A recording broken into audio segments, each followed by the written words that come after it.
already had, that's fine. Well, that's fine. You just kind of drove around.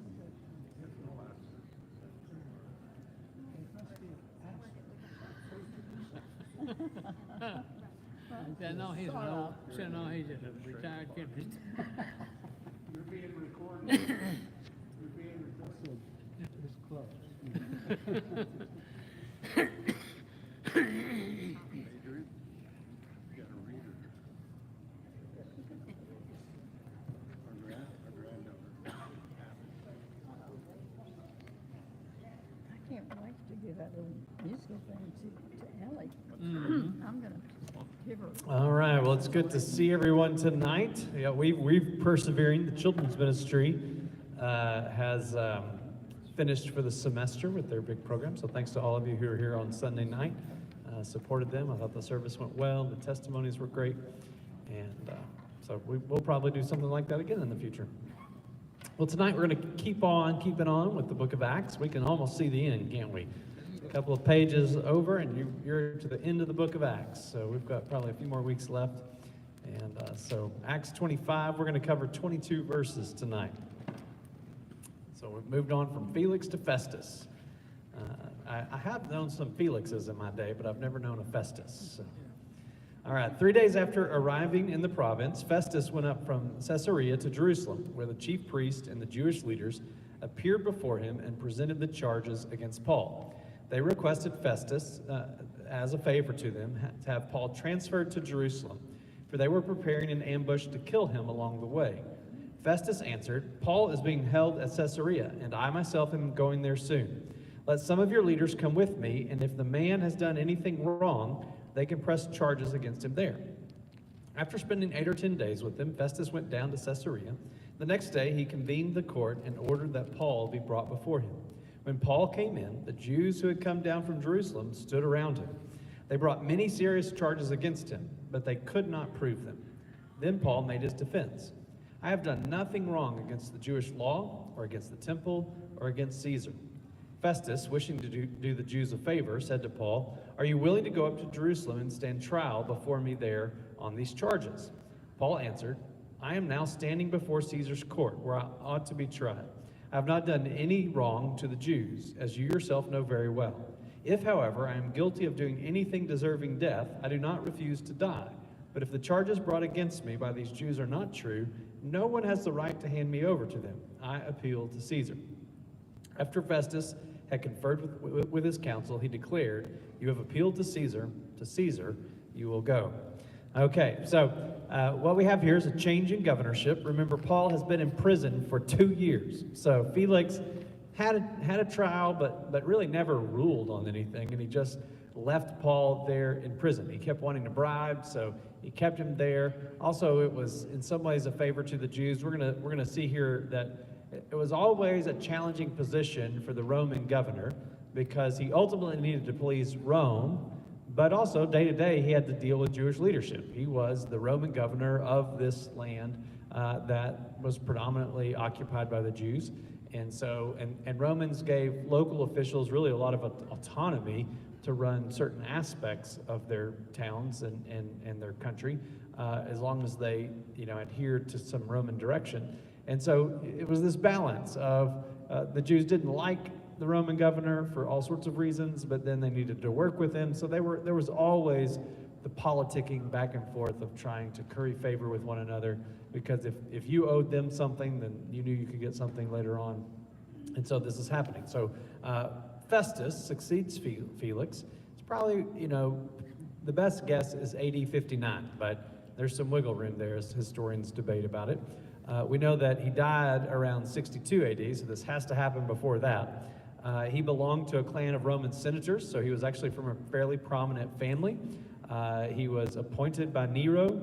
Joseph spoke highly of him as one who was a competent administrator and who attempted to help rid the area of bandits and troublemakers. So he had a really big problem under Felix, twofold, of kind of zealots who were trying to overthrow the Romans, but you often couldn't tell the difference between a zealot and a bandit. The way zealots would kind of fund their enterprise often was thievery, and you know, travel was always dangerous there. So if you're traveling down the road, there's a very good chance you're going to be robbed. When Jesus tells the parable of the Good Samaritan, he's not telling a story that is out of the realm of possibility. Everybody would have known, if you travel, you can come upon bandits who beat you and take all your stuff. And so part of Roman promise of peace was, if well, they weren't asking you to let them be in charge, but they were saying, part of us being in charge is we're going to bring peace. We're going to make sure that roads you can travel on roads, that there's a general sense of safety in the land. So the Roman governors could be, right, like we saw last week, they could really be in trouble if they didn't maintain control in the land. And so Festus did this better than others. We get a sense that he really did care about the rule of law, not just from what we see here, but in other kind of extra biblical material. He seems, you know, as good as a Roman governor could be, he seemed to fit that bill. So shortly after arriving in Caesarea, so remember that's where his headquarters were, the palace, but he went very quickly, within 3 days it says, down to Jerusalem to meet with Jewish leadership. So this is just smart governing. If you're going to govern in an area and you've got this influential group of people that you've got to figure out a way to cooperate with, it's pretty good to go meet them. So he doesn't delay at all. He goes down there very, very quickly.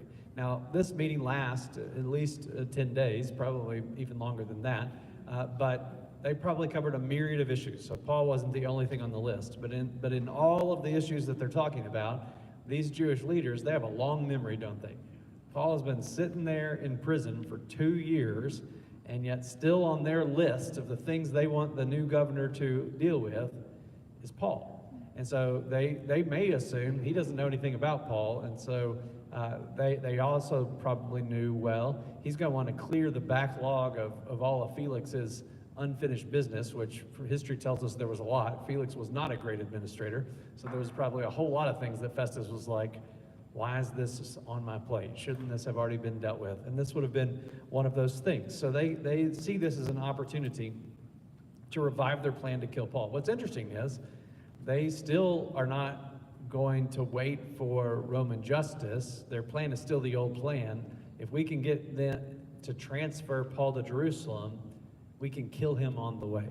So even these Jewish leaders, right, they probably could have either hired some of those bandits for hire or just pretended to be bandits themselves. Probably could have gotten away with it, right? Because this bandits and those was a real problem. And so they're going to use that as cover to murder Paul on the way. Festus shows kind of his insistence on the rule of law very quickly in that he defers a decision to move Paul and says, no, if you want to have a case against him, you can come, we would say up to Caesarea, but they don't do up and down like north-south. They do up and down in a more literal sense. Jerusalem was up on the mountain, so it's up, and Caesarea was down by the sea, so to go to Caesarea, you go down. So you went down to Caesarea, and you can make your case there. And so it's interesting. So this does speak to, right, sometimes even non-believers still have a sense of justice. And so we're going to tell in this passage, Festus had a lot of good reasons for turning Paul over to them. It would have gotten he could have just checked one of those things off of his to-do list of having to deal with all of the prisoners that Felix had never made a decision about. They clearly wanted Paul, and so this could have been a favor to the Jews and could have earned him some credit. In the ancient world, everything was quid pro quo, right? If I do something for you, you're going to be expected to do something back for me. So Festus had no real concern for Paul. It's not like he likes the man. He doesn't even know the man. And he could have easily turned him over to them. Now, if Paul had not been a Roman citizen, well, he wouldn't have been sitting in this prison, but I imagine Festus would have said, go do whatever you want with him. But Paul is a Roman citizen, and Festus knows that. And so he is attempting to adhere to the rule of law. The trial in Caesarea repeats the pattern of previous trials. In fact, Luke doesn't give us a lengthy kind of presentation of the accusations. It's going to be all the accusations that they've already made. So it does say they all kind of gather around Paul and make these serious accusations, but he says they can't be proven. And you have to imagine, even in the last trial before Felix 2 years ago, they couldn't even round up the Jews from Asia who were making the accusations. They'd already gone home. We're now 2 years down the road from that, so trying to find any eyewitnesses to what happened would have been nearly impossible, and they simply cannot prove that Paul has really caused this trouble. And it devolves into really a conversation about Jewish law, so that even Festus, we're going to see later when he describes this to Agrippa, says this was a religious issue and not something that concerned Rome. So he could see that pretty quickly. Paul asserts his innocence, as he's done before. This time he does say something more. He says he hasn't done wrong to the Jewish law, the temple, or this is the first time he says, I've not done anything wrong to Caesar. He knows he knows the kind of court he is in. He's not in a Jewish court, he's in a Roman court. And so what he needs to be worried about are, what would the Romans care about? And the Romans would care about, we talked last week about, the Romans would care about defiling the temple, even if it's the Jewish temple, because that would have been really stirring up trouble, and they would have taken that very seriously. But he also says, look, I've not done anything that Caesar should be concerned with either. And so he's made his case. Festus, again, he doesn't find any reason to rule against Paul, but he still would like for this case to be resolved. And so he would love to move the jurisdiction to Jerusalem so that he could work with the Sanhedrin to try this case about a religious matter. He doesn't want to do that, but he's like, let's get it to Jerusalem. We can have a religious trial, and then we can be dealt with this. What's interesting, I mean, this is just amazing, is that he asks Paul if Paul is okay with doing this. Now, some of this is he's following kind of Roman regulations, because Paul is a Roman citizen, is going to have the opportunity, as we're going to see in just a second, to say, no, I want to keep this in a Roman court. And Festus, just in everything we know about leaders, I mean, Felix wouldn't have done this, but Festus is going by the rule of law here. So whenever we find that, we ought to be grateful for that, shouldn't we? Even if he's not a believer. And so Paul recognizes what's at stake here. What's going to happen if he goes back to Jerusalem? Won't make it. Yeah, he's not going to make it.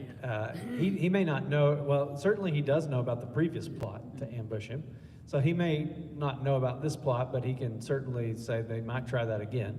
He also knows if he gets all the way to Jerusalem, I mean, this is a stacked deck, isn't it? Mm-hmm. Because the very people who bringing the accusations are members of the court that would help decide his fate. And so if that's the case, I mean, that's when the prosecutor and the judge are the same people. You don't want to go to that court, do you? And that's what would have been the case here. And so he really argues that this shouldn't be happening. And so he has this strong language. He says, look, I'm here in Caesar's court, and he says, this is where I ought to be tried. He doesn't right here say he's a Roman citizen, but that's what's implied. I'm a Roman citizen. This is where I should be tried. Paul is not scared. He says, look, if I've done something deserving of death, I'm not afraid to die. And we know that from Paul. Paul, his whole life says he is not afraid to die. And yet he doesn't want to die for no reason. He wants to make sure that he still has this mission. He still has this strong sense that God's going to help him get to Rome to proclaim the gospel.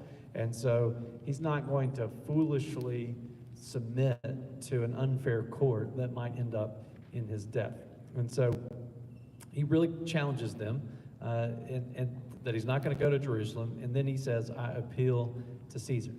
Now, this is one of those cases where his appeal to Caesar probably helps Festus out a little bit, because really he could have insisted on just being tried right there. And Festus, on the grounds of the case that had been presented to him, really should have acquitted Paul and let him go. But Festus doesn't want to do that because that's going to anger the Jews. But Festus knows if he sends Paul back to Jerusalem against his will, it is going to end up in his death. And then he's going to have the issue of him being complicit in sending a Roman citizen to his death on charges that he did not believe were legitimate charges, or at least not deserving of death. And so when Paul says, I appeal to Caesar, it is giving him an out. Because if he sends him to Caesar, he can say to the Jews, look, my hands were tied. Paul's a Roman citizen, and he appealed to Caesar, and I have to let him go, even though he really didn't have to let him go. He could have denied the appeal, according to Roman custom.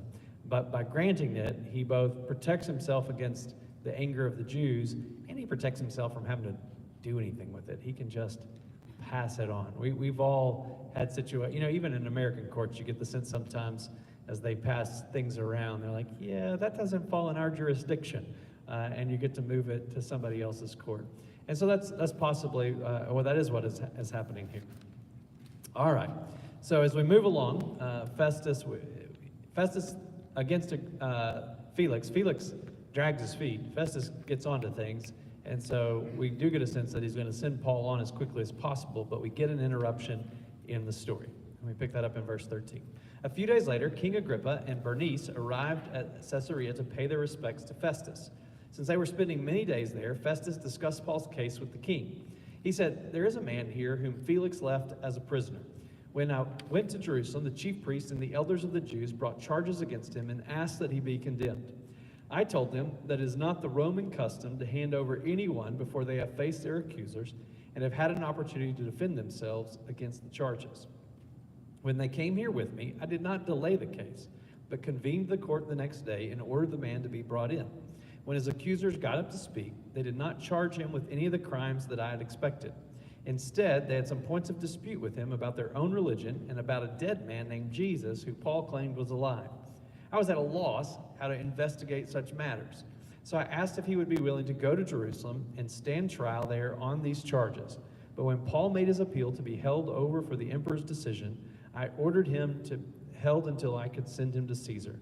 Then Agrippa said to Festus, I would like to hear this man myself.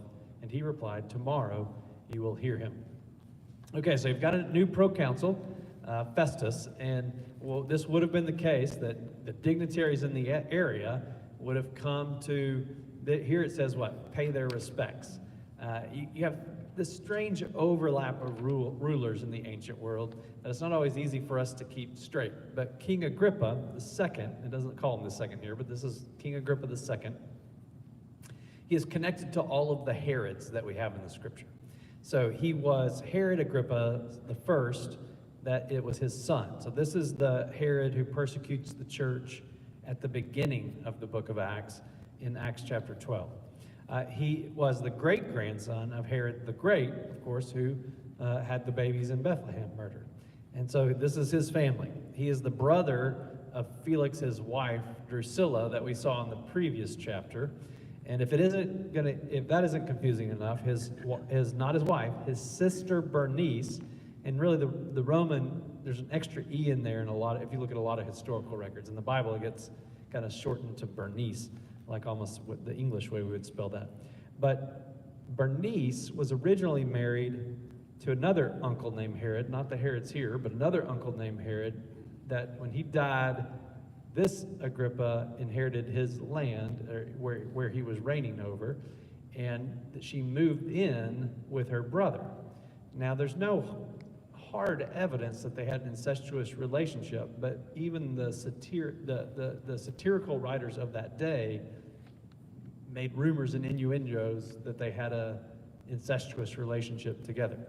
And she would have affairs with other men during that time. She eventually has an affair with the Emperor Titus, who, not while he was emperor, she was 11 years his senior and was essentially his mistress until he became the emperor, and there was such an outcry in Rome of her kind of high position in his house that he finally had her banished.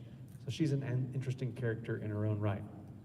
They show up really with pomp and circumstance. This is really as much about them being seen, paying respects to the Roman proconsul as it is anything else. So they're showing up. They're going to spend days there. They show up with their caravan.